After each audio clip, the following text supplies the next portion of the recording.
और बिहार में एनडीए की जीत से विपक्ष चारों खाने चित्त हो गया। इस प्रचंड जीत की खुशी मध्य प्रदेश के मुख्यमंत्री डॉक्टर मोहन यादव ने मंत्री विधायकों को मिठाई खिलाकर मनाई। इस दौरान उन्होंने राहुल गांधी पर तंज कसा और पीएम नरेंद्र मोदी की जमकर तारीफ की। वहीं इस दौरान तमाम तरह के मुद्दों पर भी बयान दिया। मुख्यमंत्री ने कहा कि पीएम मोदी ने विजय का रथ गुजरात से निकाला। मुख्यमंत्री के बाद देश के पीएम बने। गुजरात का विजय रथ अब सब जगह पहुंचा है। महादेव की तरह तमाम तरह का जहर पिया।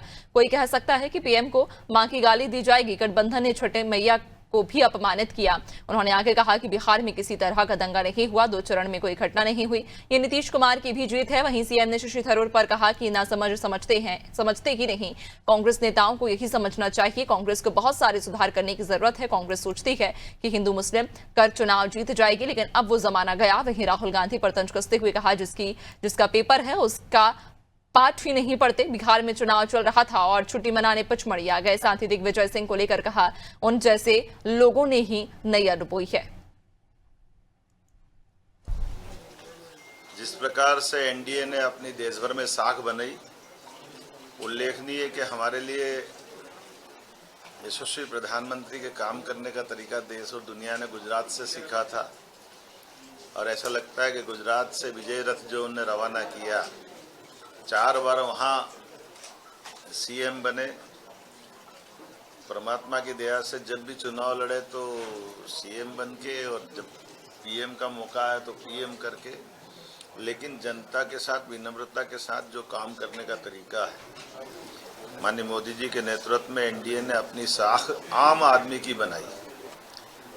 तमाम जहर पीते हुए महादेव की तरह गले के नीलकंठधारी होकर के तमाम प्रकार की बातें। अब आप कोई सोच सकता है कि बिहार में दिवंगत माँ के प्रति भी कोई गाली बक सकता है?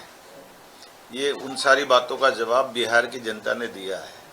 छठ मैया के महापर्व का, जिसमें आस्था का एक तरह से अद्भुत, एक तरह उस कभी कोई सोच भी नहीं सकता कि छठ मैया के त्योहार का भी कोई अपमान करेगा।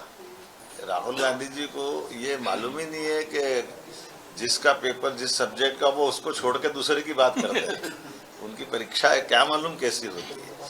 जब बिहार में चुनाव चल रहा तो वो हरियाणा का पाठ लेके बैठ गए।